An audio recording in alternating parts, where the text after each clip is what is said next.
Hay en nuestro mundo leyendas que hablan de seres de apariencia humana, seres que supuestamente se han infiltrado entre nosotros. Cuentos de raros personajes sumergidos en nuestra vida cotidiana. Para unos son ángeles y para otros extraterrestres infiltrados. No hay certeza, solo hay leyendas.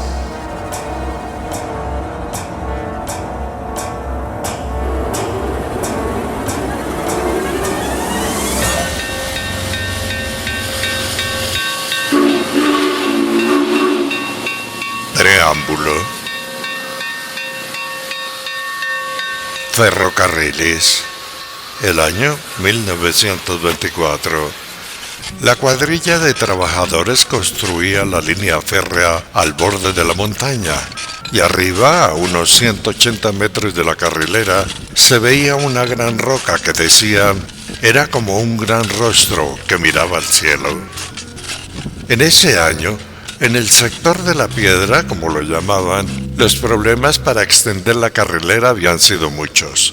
Derrumbes y movimientos de suelo, pero lo que más intrigaba eran los ruidos, tremores y luces que en la noche, decían los trabajadores, emanaban por debajo de la roca. Pensando en un embrujo que impedía terminar la carrilera, pues en ese sector eran muchos los problemas, un ingeniero de los ferrocarriles mandó a que le echaran dinamita. Y si no es porque el dueño del terreno intervino, la hubieran destruido totalmente.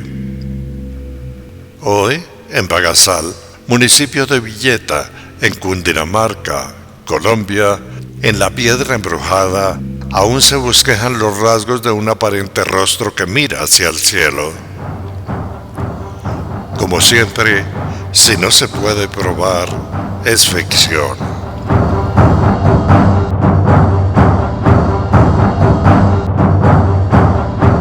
Buscando a Neshkem, el astronauta de piedra. Cuentos con ovnis. La piedra embrujada.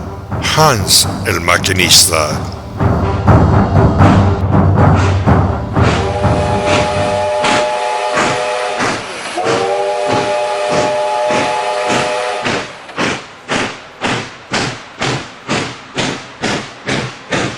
Después de 1924, los años pasaron y llegamos a Colombia en el año de 1953, unos 30 años después de que le colocaron dinamita a la piedra.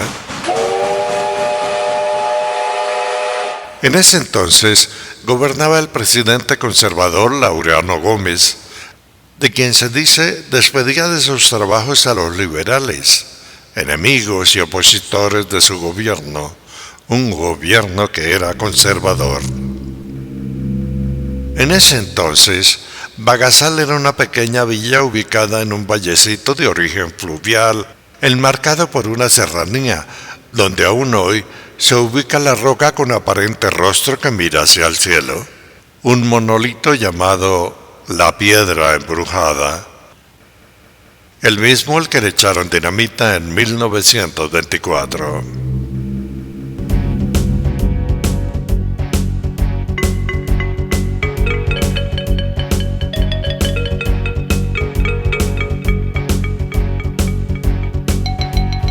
En 1953, Bagasal era un caserío minúsculo, donde destacaban la estación y la tienda-restaurante, un lugar donde los operarios del ferrocarril normalmente tomaban sus alimentos.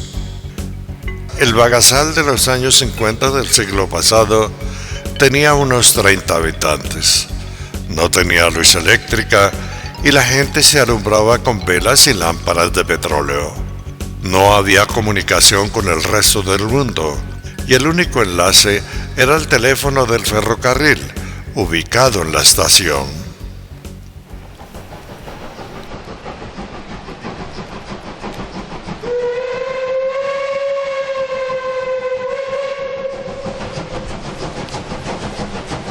11 de la mañana del 13 de junio del año de 1953. En la lejanía, el pito del tren de pasajeros, que a diario llegaba a Bagasal, anunció su arribo a la vereda. En ese entonces, el jefe de estación era un hombre de filiación política diferente a la de Laureano Gómez. Y a él ya le habían anunciado que lo iban a despedir por ser liberal. Con pesar y nostalgia, el hombre se preparó para el arribo del tren y con él la llegada de la carta oficial con la que lo despedían.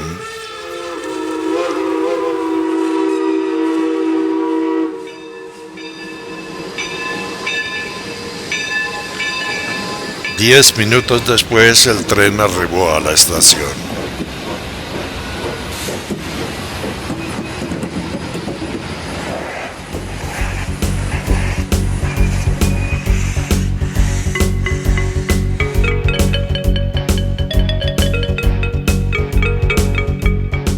En esa época, Bagasal era famosa entre los pasajeros del ferrocarril porque decían que allí vendían la gallina más sabrosa de Colombia. Y por esa razón, muchos viajeros asomados por las ventanas de los vagones compraban sus viandas a un grupo de 6 o 7 señoras que, armadas con canastos, ofrecían porciones de gallina con papa, yuca y ají, todo envuelto en hojas de plátano.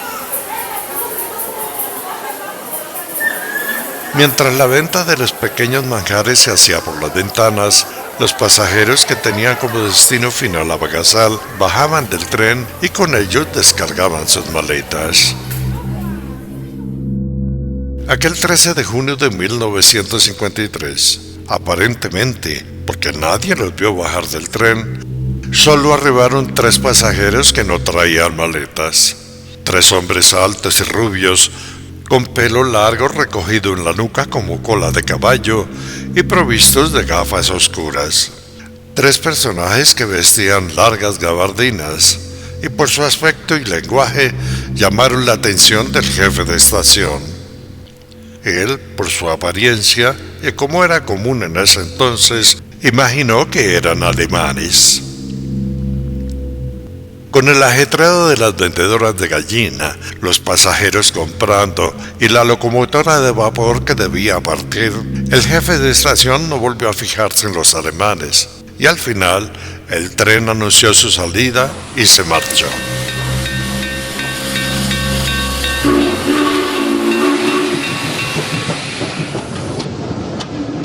Las vendedoras de gallinas se fueron y la estación del ferrocarril volvió a su pasiva normalidad. El jefe de estación en silencio vio que el tren se alejaba. Ese día, la carta con la que le aseguraban lo iban a despedir del trabajo no llegó. De los alemanes, el jefe de estación no supo más. ¿Qué se hicieron? ¿A dónde fueron? Y entonces, preocupado por su futuro laboral, se olvidó de ellos.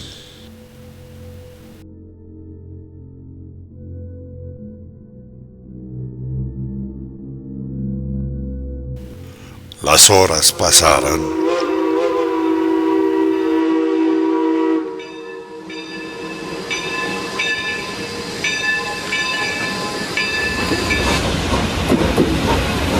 Estación del tren de Bagasal a eso de las 6 de la tarde del 13 de junio de 1953. Una solitaria y poderosa locomotora de vapor llegó a la estación. No traía vagones. El maquinista era un individuo mono, alto, barbado y soltero, llamado Hans, un personaje de unos 35 años de edad que usaba gafas de vidrios muy oscuros. Hans era famoso en los pueblos a orillas del ferrocarril porque cuando se quedaba en ellos, normalmente entretenía a los lugareños haciendo trucos de magia y contando historias de santos y otros personajes. Con Hans, el maquinista y mago, llegó el fogonero o auxiliar de la máquina, un joven conocido con el mote o apodo de Garabato, y lo llamaban así porque caminaba con la cabeza agachada y echada hacia adelante. Parecía un garabato. La máquina se parqueó en la carrilera con su parte delantera apuntando hacia el sur. Recuerde, apuntando hacia el sur. Y esa noche, sin apagar la caldera, la locomotora esperaría unas horas para continuar su ruta en las primeras horas de la madrugada. Y para vigilarla, Hans comisionó a Garabato. Como de costumbre, Hans fue recibido por el jefe de estación, quien además de la amistad, le intrigaba que Hans no olía a aceite ni tampoco a carbón como los demás maquinistas. Hans, según él, olía a naranja. Ya en la estación, los dos amigos charlaron durante un buen rato. Y cuando el hambre anunció la hora de la cena, fueron a la tienda-restaurante del caserío para comer. Esa noche, el jefe de estación esperaba que Hans hiciera algunos trucos de magia, trucos por los que era famoso en las estaciones del ferrocarril.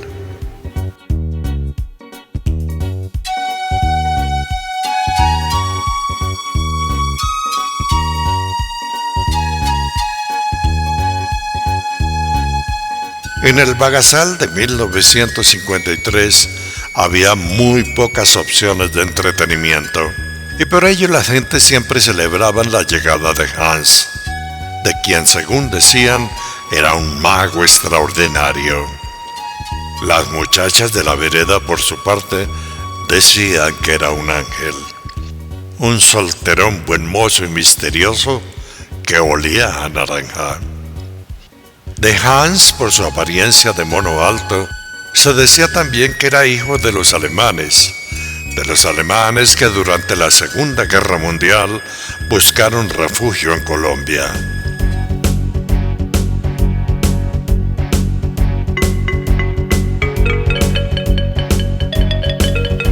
La noticia de la llegada de Hans se regó por el caserío, y pensando que quizás haría magia, algunos pobladores camino de la tienda-restaurante recogieron botellas vacías y otros envases de cristal. En esos días visitaba la vereda el padre Hugo, un sacerdote católico de unos 30 años de edad, coadjutor o ayudante del cura parroquial, ayudante del cura de Villeta. Y a él, al padre Hugo, cuando le contaron el chisme del mago, lo invitaron para que viera el espectáculo. El cura, sin nada que hacer, aceptó la invitación. Ese día, y en menos de una hora, los mayores se aglomeraron dentro y fuera de la puerta de la tienda, y los niños, acurrucados entre las piernas de los mayores, esperaban a que Hans terminara de comer y, como de costumbre, pasara al salón de la tienda para hacer magia. Hans terminó su merienda y, ante la invitación que le hiciera el jefe de estación, pasó a la tienda por una puerta lateral que la conectaba con el restaurante. Adentro, en la penumbra de la tienda, alumbrada en general por una lámpara de petróleo, al jefe de estación y al señor cura los sentaron en una banca larga, al lado del viejo y rústico mostrador de madera, un mostrador donde alumbraban también 2 velas grandes en sus candelabros.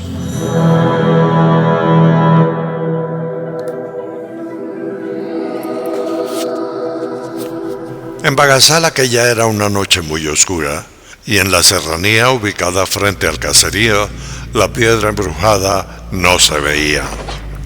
En la estación del ferrocarril, a unos 300 metros de la tienda-restaurante, la locomotora de Hans seguía prendida a fuego lento. En ella, Garabato el fogonero, después de cargar la caldera con carbón, fue al restaurante para comer y luego regresar a la máquina.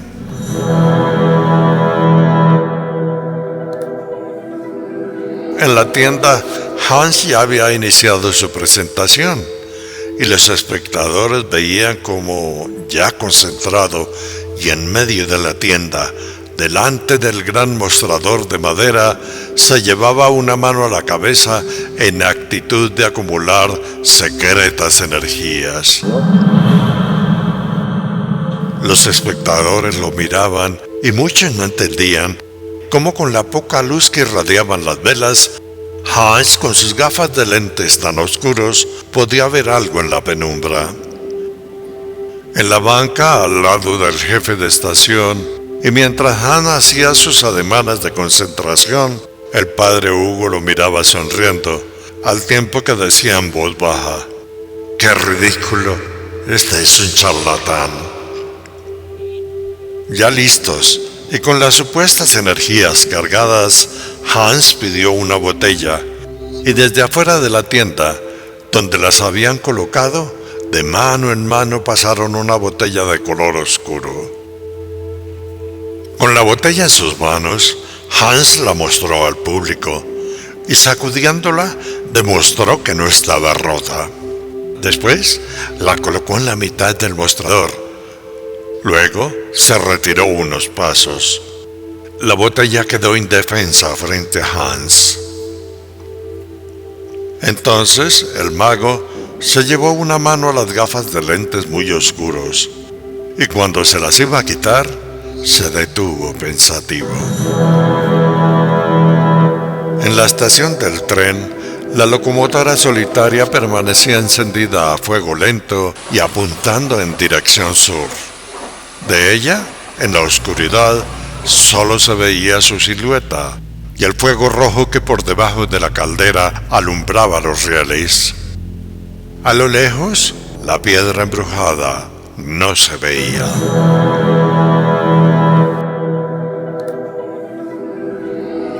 Luego de la pausa en la que estuvo pensando, Hans, frente a la botella indefensa, hizo ademanes mágicos. Luego se quitó las gafas y miró la botella directamente. Todos estaban atentos. Y así, un segundo después, la botella sonó con un clic de vidrio que se rompe. Luego del sonido, Hans se colocó nuevamente las gafas. Después se acercó a la botella y tomándola del cuello la levantó. Entonces, sobre el mesón quedó una mitad con forma de vaso y la otra mitad, la del cuello de la botella, quedó en las manos de Hans. La exclamación se escuchó. A pesar de la exclamación, el padre Hugo no se inmutó y con una mirada burlona observó a Hans pensando en el truco que acababa de hacer. Entonces le dijo al jefe de estación susurrando: «Este es un charlatán». Pero, ¿qué fue lo que ocurrió? Supuestamente, solo con la mirada y para admiración de los espectadores, Hans cortó limpiamente la botella por la mitad. Entonces, y como para insinuar el truco, sacó del bolsillo una cuerda de color blanco, la estiró con las dos manos y la mostró al público. Nadie entendía cómo con la cuerdita escondida había cortado la botella en dos. Sin embargo, los aplausos resonaron.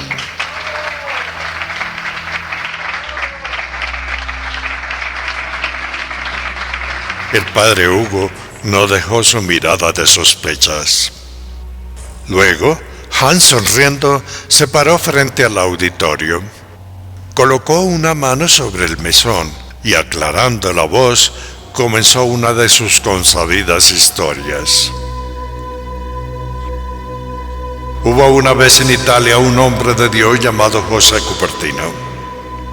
Él, como el niño Jesús, nació en un pesebre.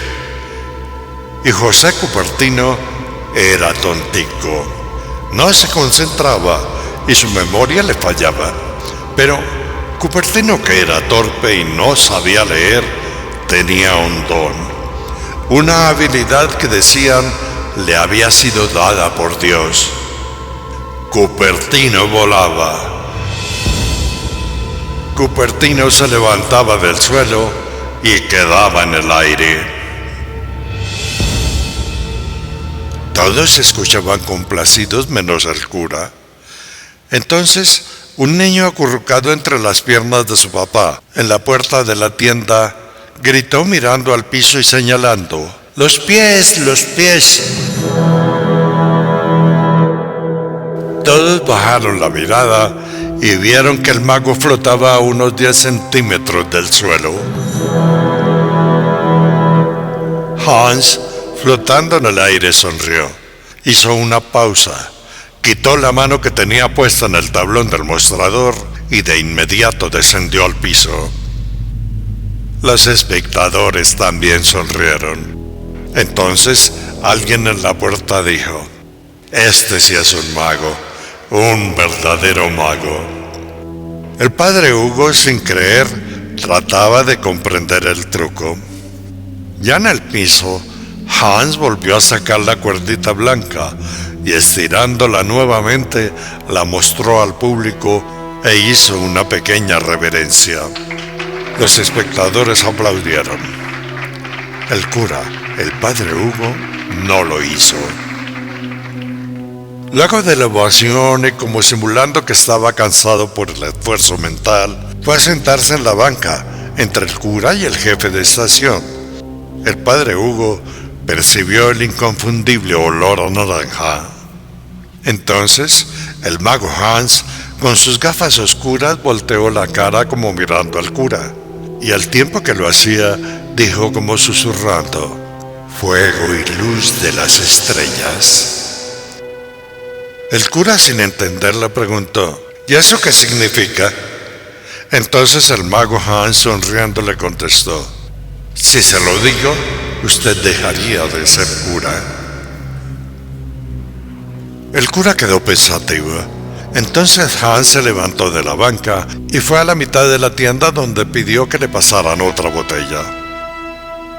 En esta ocasión, de mano en mano le pasaron un botellón de vino, un botellón de vidrio transparente. Hans lo tomó por el cuello y lo colocó encima del mostrador. Luego se volteó y dijo: «Este cristal no lo vamos a romper porque es muy bonito». Entonces sacó nuevamente la cuerdita y pacientemente la introdujo en el botellón. Afuera, en el patio de la estación, la máquina de vapor apuntando en dirección sur seguía encendida, y en la cabina del maquinista, Garabato echaba unas paladas de carbón y algo de agua mientras desfogaba el vapor de la caldera. El fuego rojo del carbón encendido alumbraba el piso de la carrilera. En la serranía, frente a Bagasal, la piedra embrujada no se veía.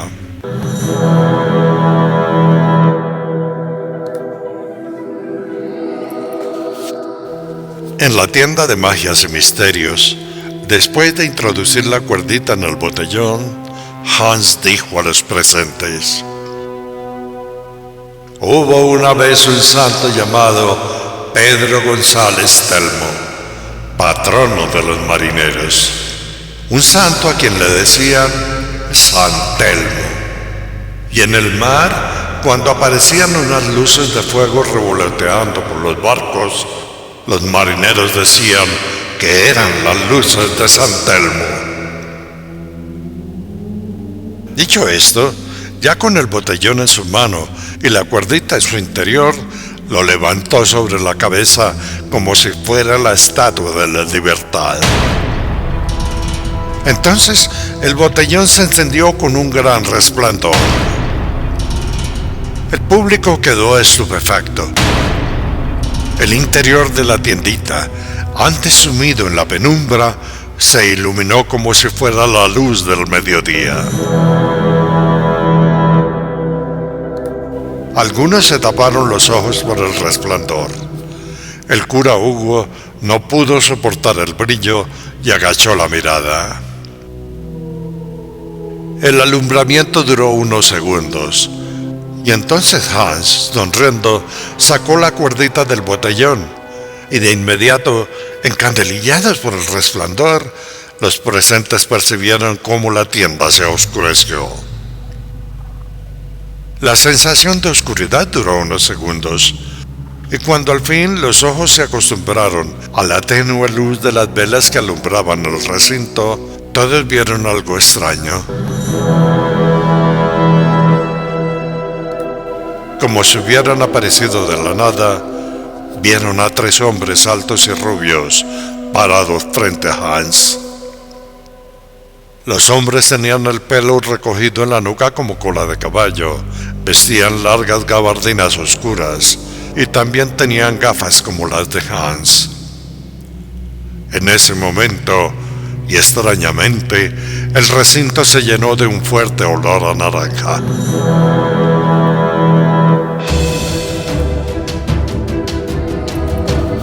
El cura Hugo y el jefe de estación, conmocionados, se levantaron de su banca. El jefe de estación pensó: son los alemanes. Entonces, el supuesto alemán, parado en la mitad de los otros dos, dijo con solemnidad y en voz alta, dirigiéndose a Hans: nos vamos. Entonces Hans, vestido de humildad, volvió a mirar al cura Hugo y le dijo: fuego y luz de las estrellas. Después, los supuestos alemanes salieron pasando por entre los espectadores. Hans iba detrás. El público, el cura y el jefe de estación, sin intuir qué ocurría, lo siguieron. Ya en la vía del tren, los alemanes y Hans se fueron caminando por la carrilera, y lo hicieron con rumbo a la serranía, a la montaña que arrojaba la piedra embrujada. Todos lo siguieron con la mirada, y al final la oscuridad los envolvió.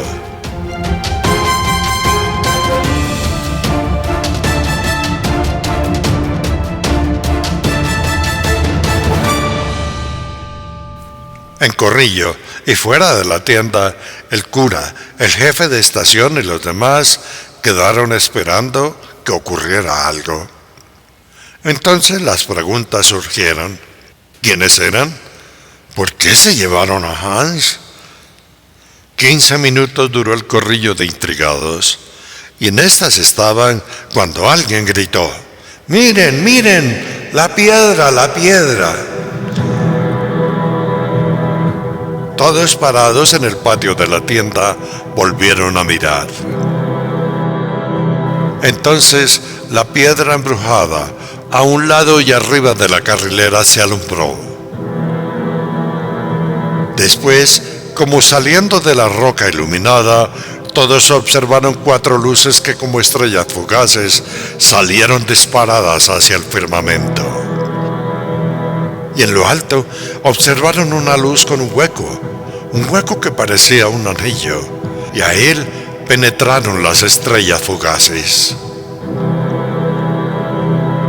Un instante después todo se apagó. La oscuridad y el silencio cobijaron al corrillo de espectadores, quienes, intrigados, siguieron mirando hacia la piedra embrujada. Unos decían que era cosa del demonio, otros que eran ángeles, otros que era pura brujería. Entonces el padre Hugo dijo: eso es un truco de Hans. Seguro que le prendió candela a la piedra y lanzó fuegos artificiales. Dejen de creer en pendejadas. Es un truco de magia. El jefe de estación, ante la posibilidad de un truco, y para no perder más tiempo viendo engaños, fue hacia la estación del ferrocarril. El cura Hugo lo siguió, y tras ellos fueron 2 o 3 curiosos que, sin nada que hacer, fueron a la estación para seguir conversando. Ya en la estación del tren, el jefe fue hacia la locomotora prendida y le preguntó a Garabato que si había visto a Hans. Garabato dijo que no, que lo había dejado en la tienda. Entonces, intrigado, descendió de la máquina para ver qué pasaba. Y al bajar, se dio cuenta que algo andaba mal. Garabato se alejó un poco y mirando la máquina de lado le preguntó al jefe de estación: «Oiga, jefe, mire la máquina». El jefe de estación miró y entonces cayó en cuenta. La locomotora que siempre apuntó con dirección sur, ahora apuntaba con su trompa en dirección norte. La máquina de varias toneladas de peso estaba girada. El jefe de estación sabía que en este lugar de la línea del ferrocarril no había manera de girar la máquina, y entonces miró acusadoramente a Garabato, y el fogonero, con los brazos abiertos a la altura del pecho, dijo: «No, señor, a mí no me mire, le juro que yo no la moví». El cura, que no perdía detalle, pensó: «Estos están locos, seguro que apuntaba para el otro lado». Ya en la estación, el jefe, guiado por un presentimiento extraño, organizó una búsqueda. Y mientras lo hacía, el cura le contó a Garabato lo ocurrido. Garabato no dejaba de mirar la locomotora, no dejaba de pensar y rascarse la cabeza. Un rato después, el jefe de estación, el cura y los demás, armados con linternas, fueron por la carrilera en dirección a la Piedra Embrujada.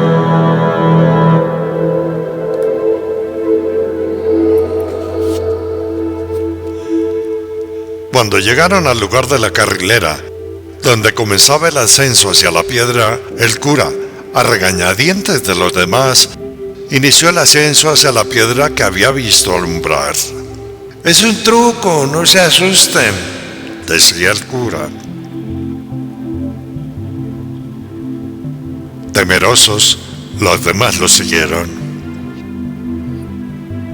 En la base de la roca y debajo de lo que parecía un supuesto rostro que miraba hacia el cielo, encontraron la ropa y las gafas de Hans.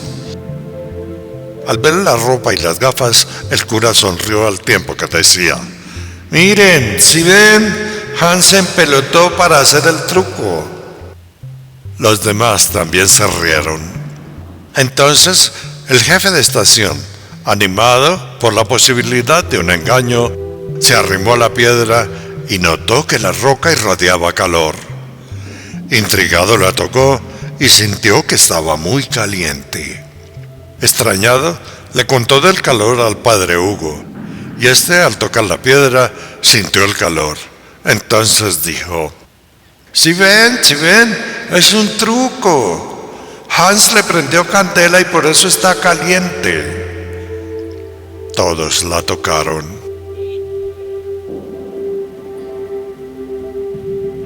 La noche pasó y Hans no aparecía. Y era extraño, porque él sabía que la locomotora debía salir para su nuevo destino a las 3 de la mañana. El jefe de estación se afanó.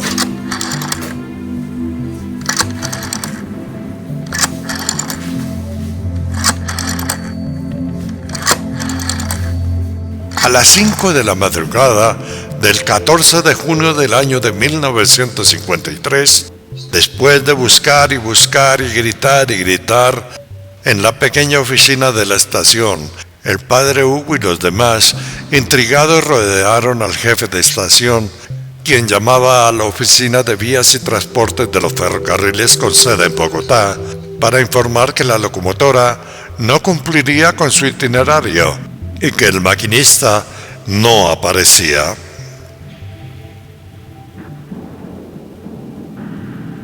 Cuando el jefe de estación trató de informar lo sucedido, del otro lado de la línea, en Bogotá, lo interrumpieron, y como respuesta recibió una noticia que lo conmocionó. Mire, señor, yo soy el celador. Anoche, el gobierno del presidente Laureano Gómez fue derrocado y el nuevo presidente es el general Gustavo Rojas Pinilla. Aquí, en Bogotá, no hay quien lo atienda, porque todos se fueron para sus casas y el ferrocarril está paralizado. ¿Qué? Dijo admirado el jefe de estación. Repítame, por favor. Del otro lado de la línea repitieron que el presidente Laureano Gómez acaba de ser derrocado y el nuevo presidente es el general Gustavo Rojas Pinilla, que aquí no hay quien lo atienda porque todos se fueron a sus casas y el ferrocarril está paralizado. En Bogotá, la gente está en las calles gritando vivas al nuevo gobierno.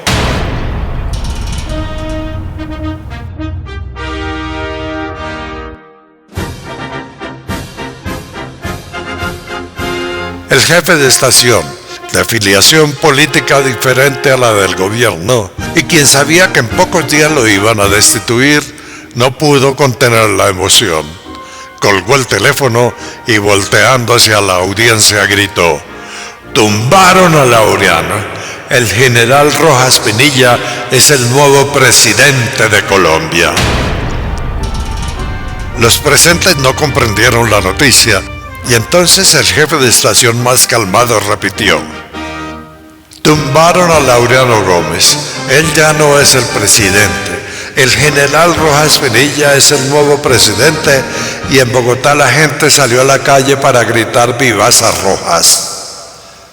Después de la explicación hubo una pausa de duda. Y entonces el grito de alegría no se hizo esperar. El jefe de estación brincaba. En Bagasal, pocos querían a don Laureano. En medio de toda esta algarabía, el único que no gritó fue el padre Hugo. La iglesia a la que pertenecía, amante y protectora del gobierno de Laureano Gómez, había recibido un duro golpe. Después de la noticia, en el caserío hubo fiesta. Los que estaban dormidos fueron despertados por los que estaban despiertos y echaron al aire mucha pólvora.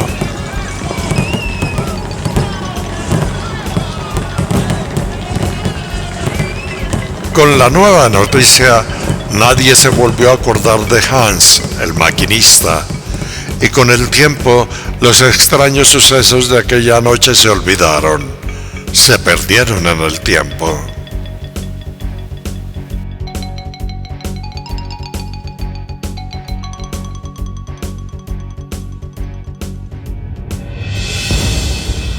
Epílogo. En la oficina de personal de los ferrocarriles dijeron que en los archivos no figuraba la hoja de vida de ningún Hans y que no entendían cómo la locomotora había operado 2 años sin maquinista asignado. A Garabato lo llevaron a Bogotá y allí él siempre decía que el maquinista era don Hans. Un año después, Garabato fue ascendido a maquinista y se pensionó de los ferrocarriles nacionales en el año de 1966. La locomotora de vapor de Hans unos días después fue llevada a Bogotá y en Bagasal nunca más la volvieron a ver. El padre Hugo, en 1973, 20 años después de los sucesos de Bagasal, por su experiencia en anomalías y fenómenos extraños, lo trasladaron al Vaticano. De este sacerdote, quien después de los sucesos de Bagasal se hizo muy amigo del jefe de estación, se dijo que alguna vez, en 1980, había muerto en Roma, en circunstancias extrañas.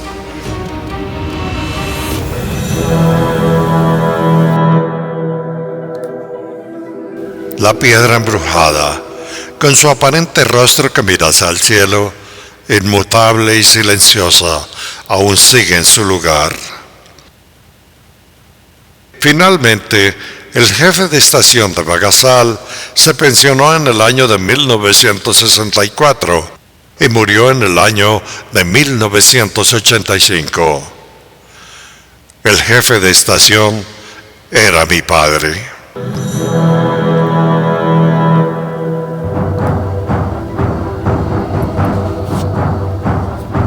Gracias por su atención. Estuvo con usted Roberto Tovar Gaitán.